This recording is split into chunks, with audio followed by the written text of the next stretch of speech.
خالد رضی اللہ تعالیٰ عنہ کی فوج مثنہ کے سواروں سے جا ملی۔ خالد رضی اللہ تعالیٰ عنہ نے سب سے پہلے دشمن کا جائزہ لیا۔ وہ مثنہ کے ساتھ ایک اونچی جگہ کھڑے تھے۔ دشمن جنگ کی تیاری مکمل کر چکا تھا۔ فارسی ہمیں آمنے سامنے کی لڑائی لڑانا چاہتے ہیں۔ خالد رضی اللہ تعالیٰ عنہ نے مثنہ سے کہا، دیکھ رہے ہو ابن حارثہ، انہوں نے دریا کو اپنے پیچھے رکھا ہے۔ یہ فارسی صرف آمنے سامنے کی لڑائی لڑ سکتے ہیں۔ مثنہ نے کہا، مجھے ان کے ایک قیدی سے پتہ چلا ہے کہ ان کے 2 سالار جن کے خلاف ہم لڑے ہیں زندہ پیچھے آ گئے ہیں۔ ایک کا نام قباز ہے اور دوسرے کا انوشجان۔ انہوں نے اپنے سپہ سالار کو بتایا ہوگا کہ ہمارے لڑنے کے انداز کیسے ہیں، اسی لیے انہوں نے اپنے عقب کو ہم سے اس طرح محفوظ کر لیا ہے کہ اپنے پیچھے دریا کو رکھا ہے۔ زیادہ نہ سوچ ولید کے بیٹے، میں ان کے خلاف زمین کے نیچے سے لڑتا رہا ہوں۔ اللہ تجھے اپنی رحمت میں رکھے ابن حارثہ۔ خالد بن ولید رضی اللہ تعالیٰ عنہ نے کہا، اللہ تمہارے ساتھ ہے۔ میں نے یہ بھی دیکھ لیا ہے کہ ہم دریا پار نہیں کر سکتے۔ اللہ کا نام لے ابن ولید۔ مثنہ نے کہا، مجھے امید ہے ہم ان کی صفیں اس طرح درہم برہم کر دیں گے کہ ہمیں ان کے پہلوؤں سے آگے نکلنے اور پیچھے سے ان پر آنے کا موقع مل جائے گا۔ میرے سوار ٹک کر لڑنے والے نہیں، یہ گھوم پھر کر لڑنے والے ہیں۔ انہیں آگے دھکیلنے کی ضرورت نہیں۔ مشکل یہ پیش آئے گی کہ انہیں پیچھے کس طرح لایا جائے۔ فارسیوں کو دیکھ کر تو یہ شعلے بن جاتے ہیں۔ انہوں نے فارسیوں کے ہاتھوں بہت زخم کھائے ہیں۔ ابن ولید، تم جانتے ہو انہوں نے کس قسم کی غلامی دیکھی ہے۔ فارس کے ان آتش پرستوں نے اس علاقے کے مسلمانوں کو انسانوں کی طرح زندہ رہنے کے حق سے محروم کر رکھا تھا۔ ہم زردشت کی اس آگ کو سرد کر دیں گے ابن حارثہ جس کی یہ عبادت کرتے ہیں۔ حضرت خالد نے کہا، یہ خود مانیں گے کہ عبادت کے لائق ایک اللہ ہے جس کی راہ میں ہم اپنی جانیں قربان کرنے آئے ہیں۔ آؤ، میں زیادہ انتظار نہیں کرنا چاہتا۔ یہ جس طرح رکے ہوئے ہیں اس سے پتہ چلتا ہے کہ محتاط ہیں اور ان پر ہماری دھاک بیٹھی ہے۔ تم اپنے سواروں کے ساتھ قلب میں رہو۔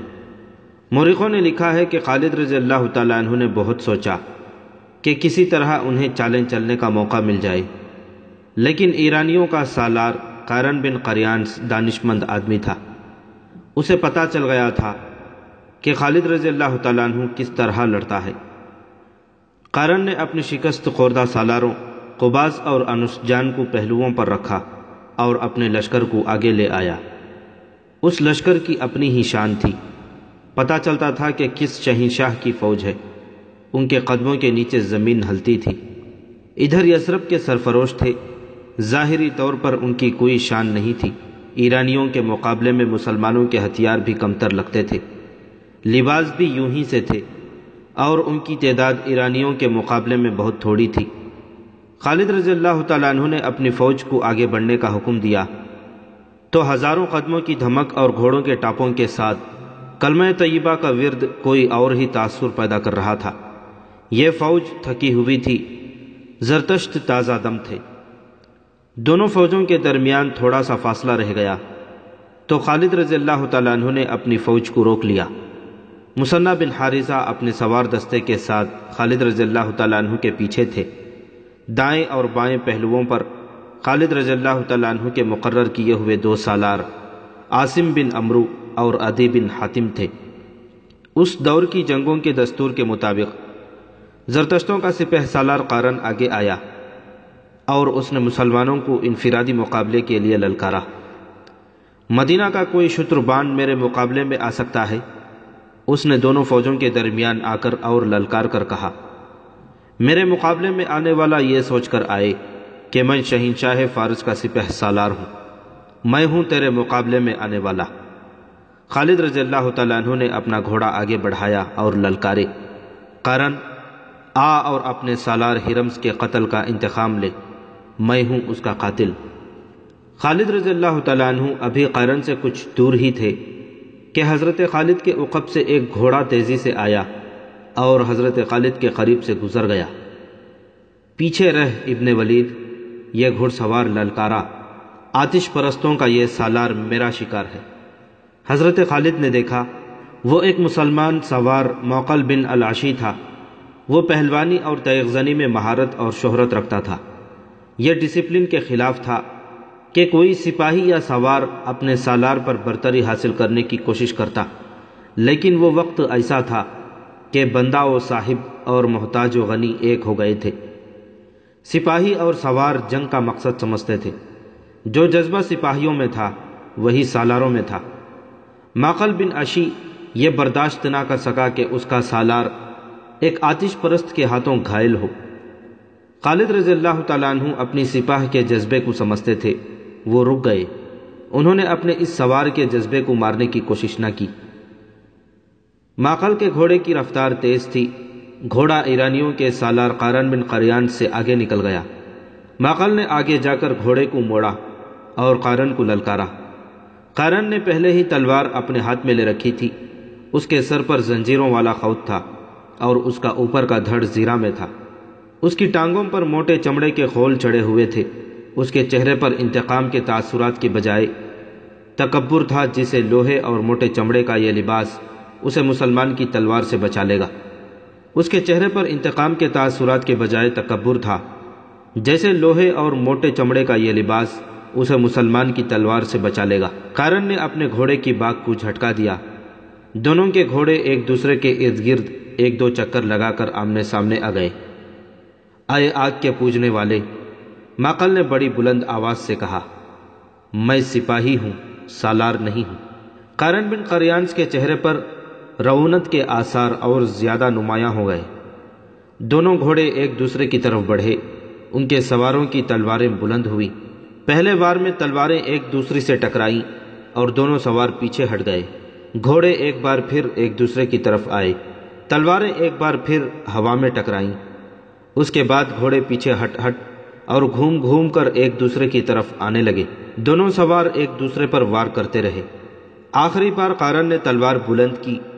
ماقل نے وہ وار روکنے کے بجائے اس کے بغل کو ننگا دیکھا تو تلوار برچھی کی طرح اس کے بغل میں اتنی زور سے ماری کہ تلوار قارن کے جسم میں دور تک اتر گئی۔ قارن کے اسی ہاتھ میں تلوار تھی جو اس کے ہاتھ سے چھوٹ گئی۔ قارن گھوڑے پر ایک طرف جھکا۔ ماقل نے اب اس کی گردن دیکھ لی، جس سے قارن کی آہنی خوت کی زنجیریں ہٹ کر نیچے کو لٹک آئی تھی۔ ماقل نے پوری طاقت سے گردن پر ایسا وار کیا کہ تکبر اور رعونت سے اکڑی ہوئی گردن صاف کٹ گئی۔ مسلمانوں کے لشکر سے داد و تحسین اور اللہ اکبر کے نعرے رات کی طرح کڑکنے لگے۔ قارن بن قریانس کا سر زمین پر پڑا تھا۔ اس کے زنجیروں والے خوت کے نیچے اس کی حیثیت کے مطابق 1,00,000 درہم کے ہیروں والی ٹوپی تھی۔ ایسی ہی ٹوپی ہرمز کے سر پر بھی تھی۔ قارن کا باقی دھڑ گھوڑے سے لڑک گیا، لیکن اس کا ایک پاؤں رکاب میں پھنس گیا۔ ماقل نے قارن کے گھوڑے کو ٹھڈ ماری۔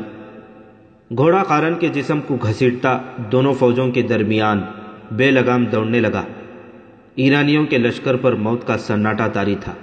آتش پرستوں کی صفوں سے 2 گھوڑے آگے آئے۔ کون ہے ہمارے مقابلے میں آنے والا؟ ان 2 میں سے ایک گھڑ سوار للکارا، ہم اپنے سپہ سالار کے خون کا انتقام لیں گے۔ میں اکیلا دونوں کے لیے کافی ہوں۔ خالد رضی اللہ تعالیٰ عنہ نے دشمن کی للکار کا جواب دیا اور ایڑ لگائی۔ انہیں للکارنے والے دونوں ایرانی سالار قباس اور انوشجان تھے۔ اچانک حضرت خالد کے عقب سے 2 گھوڑے آئے جو اس کے دائیں بائیں سے آگے نکل گئے۔ حضرت خالد کو ایک کی للکار سنائی دی، پیچھے رہو ولید کے بیٹے، ان دونوں سالاروں نے ہمارے ہاتھ دیکھے ہوئے ہیں، اب ہم انہیں بھاگ نکلنے کی مہلت نہیں دیں گے۔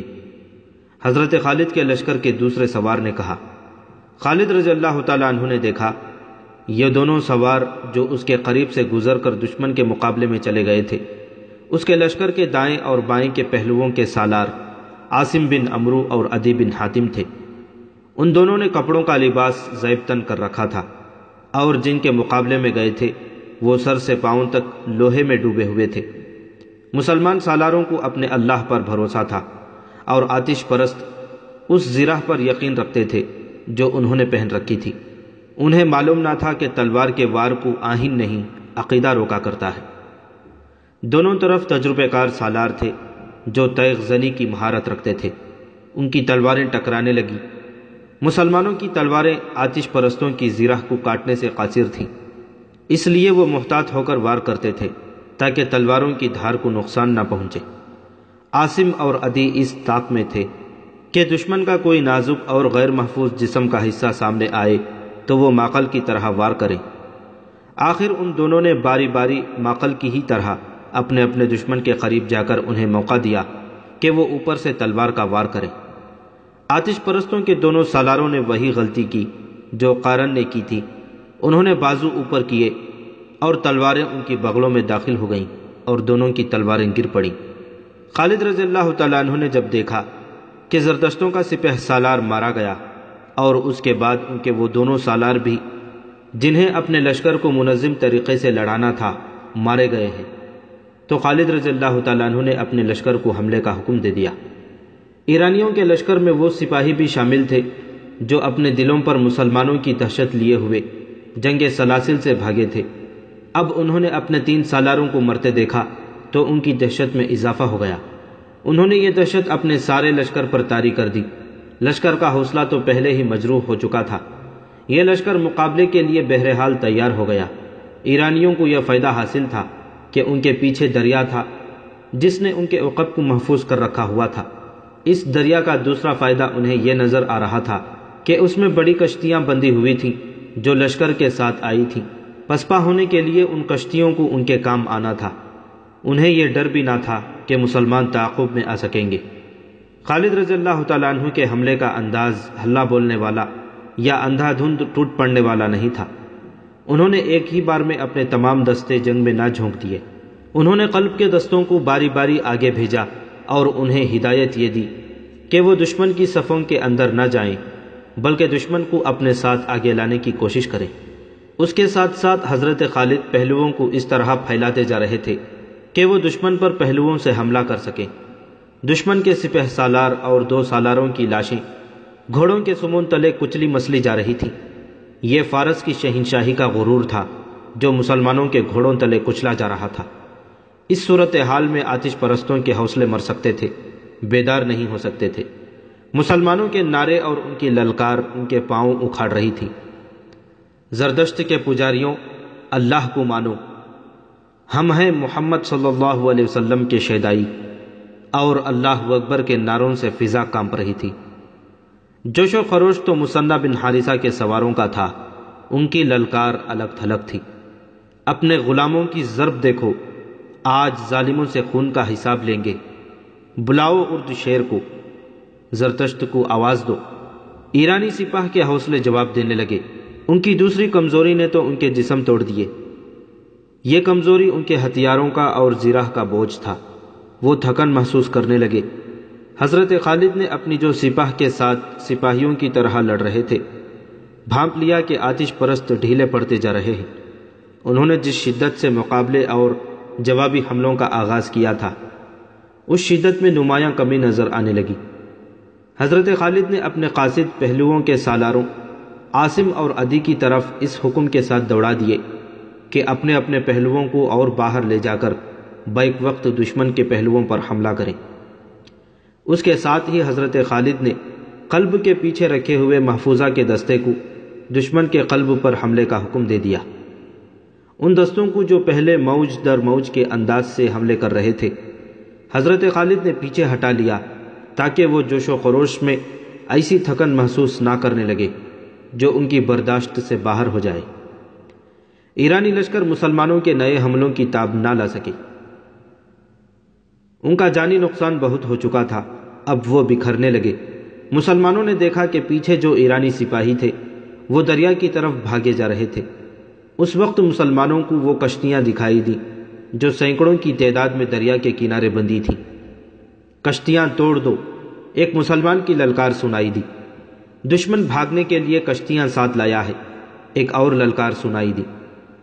جب یہ للکار خالد بن ولید رضی اللہ تعالیٰ عنہ تک پہنچی تو انہوں نے دائیں بائیں قاصد اس حکم کے ساتھ دوڑا دیے کہ دشمن کے عقب میں جانے کی کوشش کرو اور ان کی کشتیاں توڑ دو یا ان پر قبضہ کر لو۔ قبضہ کر لینے کی صورت میں یہ کشتیاں حضرت خالد کے لشکر کے کام آ سکتی تھیں، انہیں بھی دریا پار کرنا تھا۔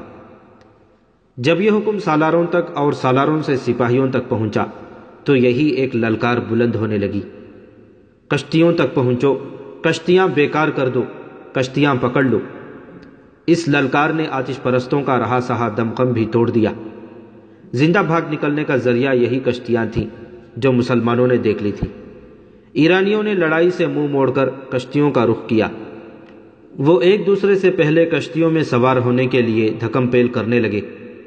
ان کی حالت ڈری ہوئی بھیڑوں کی مانند ہو گئی جو ایک دوسرے کی آڑ میں چھپنے کی کوشش کیا کرتی ہیں۔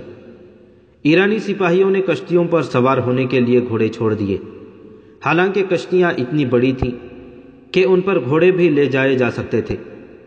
یہ تھا وہ موقع جب مجاہدین اسلام کے ہاتھوں آتش پرستوں کا قتل عام شروع ہو گیا۔ وہ کشتیوں میں سوار ہونے کی کوشش میں کٹ رہے تھے۔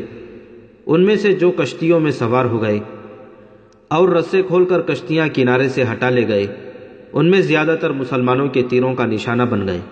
پھر بھی کچھ اور خوش نصیب تھے جو بچ کر نکل گئے۔ تقریباً تمام مورخوں نے لکھا ہے کہ اس معرکے میں 30,000 ایرانی فوجی مارے گئے۔ زخمیوں کی تعداد کسی نے نہیں لکھی۔ تصور کیا جا سکتا ہے کہ جہاں اتنی اموات ہوئی وہاں زخمیوں کی تعداد اموات کے ہی لگ بھگ ہوگی۔ اس کا مطلب یہ تھا کہ شہنشاہ فارس کی اس جنگی قوت کا بت ٹوٹ گیا تھا جسے ناقابل تسخیر سمجھا جاتا تھا۔ اللہ کی تلوار نے کسریٰ کی طاقت اور غرور پر ضرب کاری لگائی تھی، جس نے مدائن میں کسریٰ کے ایوانوں کو ہلا ڈالا تھا۔ دریائے ماقل کے کنارے خون میں ڈوب گئے تھے۔ میدان جنگ کا منظر بڑا ہی بھیانک تھا۔ دور دور تک لاشیں اور تڑپتے زخمی بکھرے نظر آتے تھے۔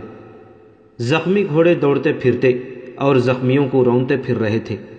مجاہدین اسلام اپنی زخمی ساتھیوں کو اور شہیدوں کی لاشوں کو اٹھا رہے تھے۔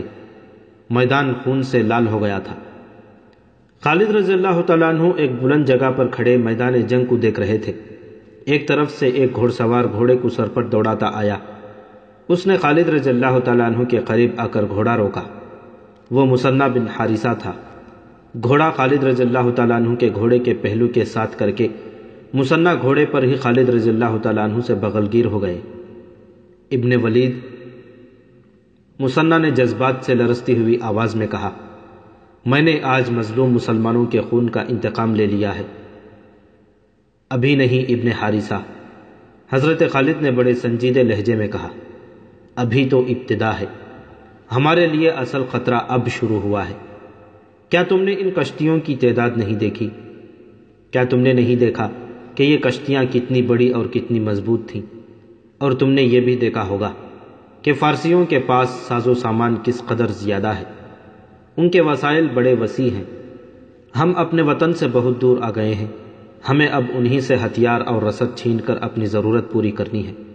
یہ کام آسان نہیں ابن حارثہ، اور میرے لیے یہ بھی آسان نہیں کہ میں ان دشواریوں اور محرومیوں سے گھبرا کر یہیں سے واپس چلا جاؤں۔ ہم واپس نہیں جائیں گے ابن ولید، مثنیٰ نے پرعزم لہجے میں کہا۔ ہمیں کسریٰ کے ایوانوں کی اینٹ سے اینٹ بجانی ہے۔ ہمیں ان آتش پرستوں پر یہ ثابت کرنا ہے کہ جھوٹے خدا کسی کی دستگیری نہیں کر سکتے۔ خالد رضی اللہ تعالیٰ عنہ نے اپنے سالاروں کو بلایا۔ اس سے پہلے وہ مال غنیمت کو اکٹھا کرنے کا حکم دے چکے تھے۔ ہماری مشکلات اب شروع ہوئی ہیں، حضرت خالد نے اپنے سالاروں سے کہا۔ ہم اس وقت دشمن کی سرزمین پر کھڑے ہیں۔ یہاں کے درخت اور یہاں کے پتھر اور اس مٹی کا ذرہ ذرہ ہمارا دشمن ہے۔ یہاں کے لوگ ہمارے لیے اجنبی ہیں۔ ان لوگوں پر فارس کی شہنشاہی کی دہشت طاری ہے۔ یہ لوگ اردو شیر کو فرعون سمجھتے ہیں۔ یہ بڑی مشکل سے مانیں گے کہ کوئی ایسی طاقت بھی ہے جس نے فارس کی شہنشاہی کا بت توڑ ڈالا ہے۔ میرے رفیقوں، یہاں کے لوگوں کو اپنے ساتھ ملائے بغیر ہم یہاں ایک قدم بھی نہیں چل سکتے۔ ہم کسی سے تعاون کی بھیک نہیں مانگیں گے۔ ہم محبت سے ان کے دل موہ لینے کی کوشش کریں گے، اور جس پر ہمیں ذرا سا بھی شک ہوگا کہ وہ ہمیں ظاہری طور پر یا درپردہ نقصان پہنچانے کی کوشش کر رہا ہے، اسے ہم زندہ رہنے کے حق سے محروم کر دیں گے۔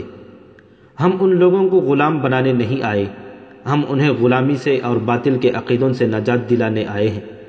جو علاقے ہم نے لے لیے ہیں ان کے انتظامی امور کی طرف فوری توجہ دینی ہے۔ یہاں مسلمان بھی آباد ہیں، وہ یقیناً ہمارا ساتھ دیں گے۔ لیکن میرے دوستوں، کسی پر صرف اس لیے اعتماد نہ کر لینا کہ وہ مسلمان ہے۔ غلامی اتنی بری چیز ہے کہ انسانوں کی فطرت بدل ڈالتی ہے۔ یہاں کے مسلمانوں کو اعتماد میں لے کر ان سے معلوم کرنا ہے کہ شہنشاہ فارس کے حامی کون کون ہیں، ان کی چھان بین کر کے ان کے درجے مقرر کرنے ہیں۔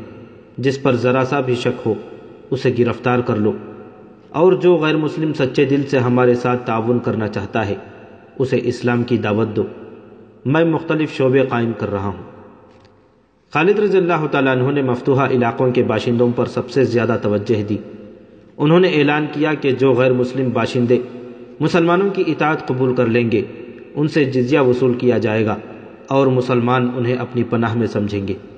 ان کی ضروریات اور ان کے جان و مال کا تحفظ مسلمانوں کی ذمہ داری ہوگی۔ اس اعلان کے ساتھ ہی بیشتر باشندے مسلمانوں کی پناہ میں آ گئے۔ خالد رضی اللہ تعالیٰ عنہ نے اس علاقے سے جزیہ اور محصولات وغیرہ جمع کرنے کے لیے ایک شعبہ قائم کر دیا جس کا نگران سوید بن مقرن کو مقرر کیا گیا۔ دوسرا شعبہ جس کی سب سے زیادہ ضرورت تھی وہ جاسوسی کا شعبہ تھا۔ اب باقاعدہ اور ماہرانہ جاسوسی کی ضرورت تھی۔ خالد رضی اللہ تعالیٰ عنہ نے اسی وقت اپنے جاسوس جو اسی علاقے کے رہنے والے مسلمان تھے دریائے فرات کے پار بھیج دیے۔ جب مال غنیمت جمع ہو گیا تو دیکھا کہ یہ جنگ سلاسل کی نسبت خاصا زیادہ تھا۔ خالد رضی اللہ تعالیٰ عنہ نے اس کے 5 حصے کیے، 4 اپنی سپاہ میں تقسیم کر کے 5واں حصہ مدینہ بھیج دیا۔ مورخ لکھتے ہیں کہ اس سے پہلے خالد رضی اللہ تعالیٰ عنہ کو اتنا سنجیدہ اور اتنا متفکر کبھی نہیں دیکھا گیا تھا جتنا وہ اب تھے۔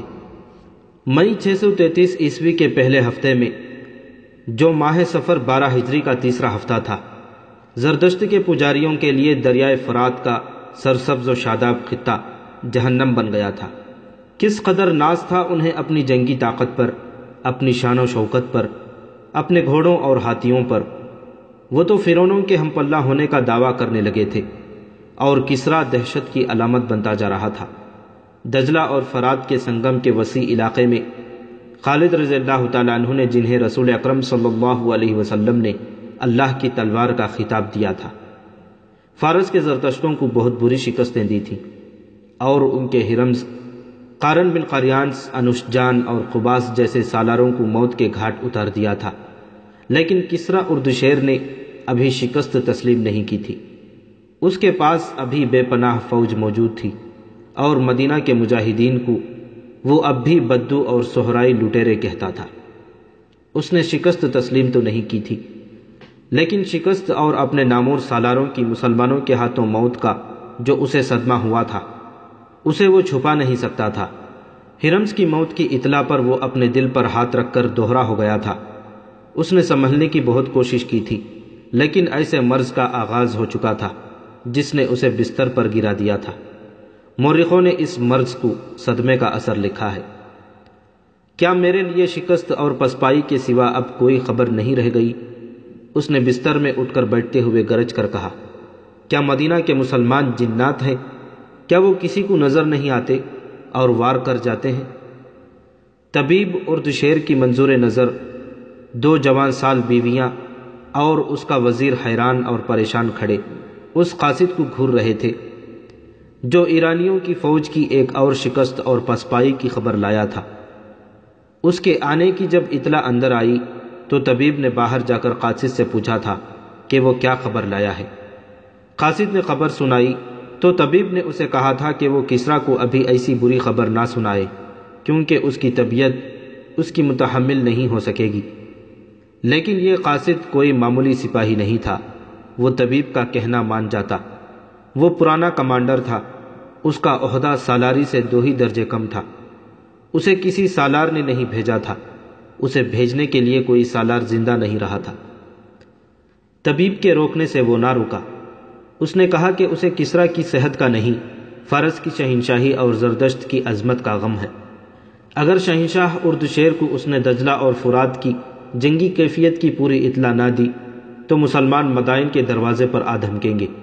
اس نے طبیب کی اور کوئی بات نہ سنی، اندر چلا گیا اور اردشیر کو بتایا کہ مسلمانوں نے فارس کی فوج کو بہت بری شکست دی ہے۔ اردشیر لیٹا ہوا تھا، اٹھ بیٹھا، غصے سے اس کے ہونٹ اور اس کے ہاتھ کانپ رہے تھے۔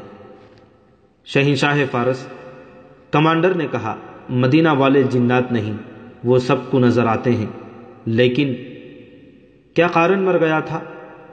اردو شیر نے غصے سے پوچھا۔ ہاں شہنشاہ، کمانڈر نے جواب دیا، وہ ذاتی مقابلے میں مارا گیا تھا، اس نے دونوں فوجوں کی لڑائی تو دیکھی ہی نہیں۔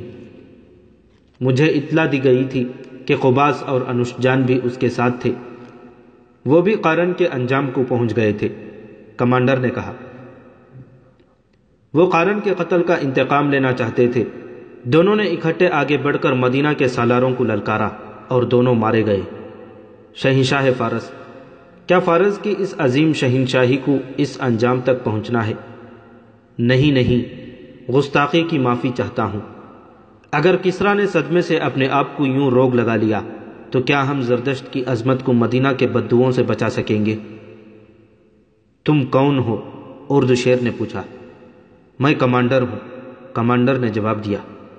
میں کسی کا بھیجا ہوا قاصد نہیں، میں زردشت کا جانثار ہوں۔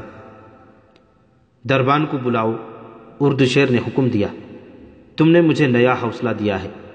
مجھے یہ بتاؤ، کیا مسلمانوں کی نفری زیادہ ہے؟ کیا ان کے پاس گھوڑے زیادہ ہیں؟ کیا ہے ان کے پاس؟ دربان اندر آیا اور حکم کے انتظار میں جھک کر دوہرا ہو گیا۔ سالار اینڈرزغر کو فوراً بلاؤ، اردو شیر نے دربان سے کہا اور کمانڈر سے پوچھا، کیا ہے ان کے پاس؟ بیٹھ جاؤ اور مجھے بتاؤ۔ ہمارے مقابلے میں ان کے پاس کچھ بھی نہیں، کمانڈر نے جواب دیا۔ ان میں لڑنے کا جذبہ ہے، میں نے ان کے نعرے سنے ہیں، وہ نعروں میں اپنے خدا اور رسول صلی اللہ علیہ وسلم کو پکارتے ہیں۔ میں نے ان میں ایک مذہب کا جنون دیکھا ہے، وہ اپنے عقیدے کے بہت پکے ہیں اور یہی ان کی طاقت ہے۔ ہر میدان میں ان کی تعداد تھوڑی ہے۔ ٹھہر جاؤ، اردو شیر نے کہا، اینڈرزغر آ رہا ہے۔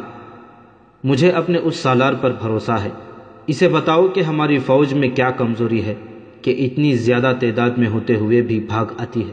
اینڈرزغر، اردو شیر بستر پر نیم دراز تھا، اپنے ایک اور نامور سالار سے کہنے لگا، کیا تم نے سنا نہیں کہ قارن بن قریانس بھی مارا گیا ہے، قباس بھی مارا گیا اور انوشجان بھی مارا گیا ہے؟ اینڈرزغر کی آنکھیں ٹھہر گئیں، جیسے حیرت نے اس پر سکتہ طاری کر دیا ہو۔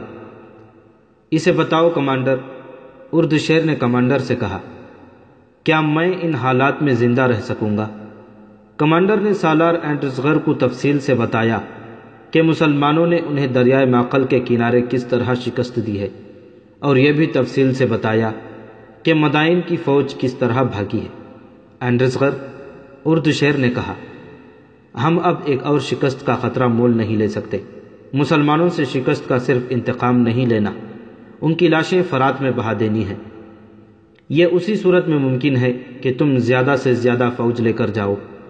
تم اس علاقے سے واقف ہو، تم بہتر سمجھ سکتے ہو کہ مسلمانوں کو کہاں گھسیٹ کر لڑانا چاہیے۔ وہ ریگستان کے رہنے والے ہیں، اینڈرزغر نے کہا، اور وہ ریگستان میں ہی لڑ سکتے ہیں۔ میں انہیں سرسبز اور دلدلی علاقے میں آنے دوں گا اور ان پر حملہ کروں گا۔ میری نظر میں والا جاہ موضوع علاقہ ہے۔ اس نے کمانڈر سے پوچھا، ان کے گھوڑ سوار کیسے ہیں؟ ان کے سوار دستے ہی ان کی اصل طاقت ہے، کمانڈر نے کہا۔ ان کے سوار بہت تیز اور ہوشیار ہیں، دوڑتے گھوڑوں سے ان کے چلائے ہوئے تیر خطا نہیں ہوتے۔ ان کے سواروں کا حملہ بہت ہی تیز ہوتا ہے، وہ جم کر نہیں لڑتے، ایک ہلہ بول کر ادھر ادھر ہو جاتے ہیں۔ یہاں وہ راز ہے جو ہمارے سالار نہیں سمجھ سکے۔ اینڈرزغر نے اپنے ران پر ہاتھ مار کر کہا، مسلمان آمنے سامنے کی جنگ لڑ ہی نہیں سکتے، ہم ان سے کئی گنا زیادہ فوج لے جائیں گے۔ میں انہیں اپنی فوج کی نیم دائرے میں لے کر مجبور کر دوں گا کہ وہ اپنی جان بچانے کے لیے آمنے سامنے کی لڑائی لڑیں۔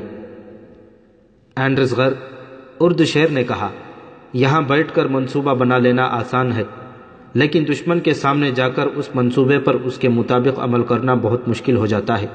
اس کمانڈر نے ایک بات بتائی ہے، اس پر غور کرو۔ یہ کہتا ہے کہ مسلمان اپنے مذہب اور اپنے عقیدے کے وفادار ہیں، اور وہ اپنے خدا اور اپنے رسول صلی اللہ علیہ وسلم کا نام لے کر لڑتے ہیں۔ کیا ہماری فوج میں اپنے مذہب کی وفاداری ہے؟ اتنی نہیں جتنی مسلمانوں میں ہے، اور اس پر بھی غور کرو اینڈرزغر۔ مسلمان اپنے علاقے سے بہت دور آ گئے ہیں، یہ ان کی کمزوری ہے، یہاں کے لوگ ان کے خلاف ہوں گے۔ نہیں شہنشاہ، کمانڈر نے کہا، فارس کے جن علاقوں پر مسلمانوں نے قبضہ کر لیا ہے وہاں کے لوگ ان کے ساتھ ہو گئے ہیں۔ ان کا سلوک ایسا ہے کہ لوگ انہیں پسند کرنے لگتے ہیں، وہ قتل صرف انہیں کرتے ہیں جن پر انہیں کچھ شک ہوتا ہے۔ یہاں کے وہ عربی لوگ ان کے ساتھ نہیں ہو سکتے جو عیسائی ہیں۔ اینڈرسغر نے کہا، میرے دل میں ان لوگوں کی جو محبت ہے اسے وہ اچھی طرح جانتے ہیں، میں انہیں اپنی فوج میں شامل کروں گا۔ ہم یہاں کے مسلمانوں پر بھروسہ نہیں کر سکتے، یہ ہمیشہ باغی رہے ہیں، ان پر ہمیں کڑی نظر رکھنی پڑے گی، ان کی وفاداریاں مدینہ والوں کے ساتھ ہیں۔ ان مسلمانوں کے ساتھ پہلے سے زیادہ برا سلوک کرو، اردشیر نے کہا، انہیں اٹھنے کے قابل نہ چھوڑو، ہم نے انہیں مویشیوں کا درجہ دے رکھا ہے۔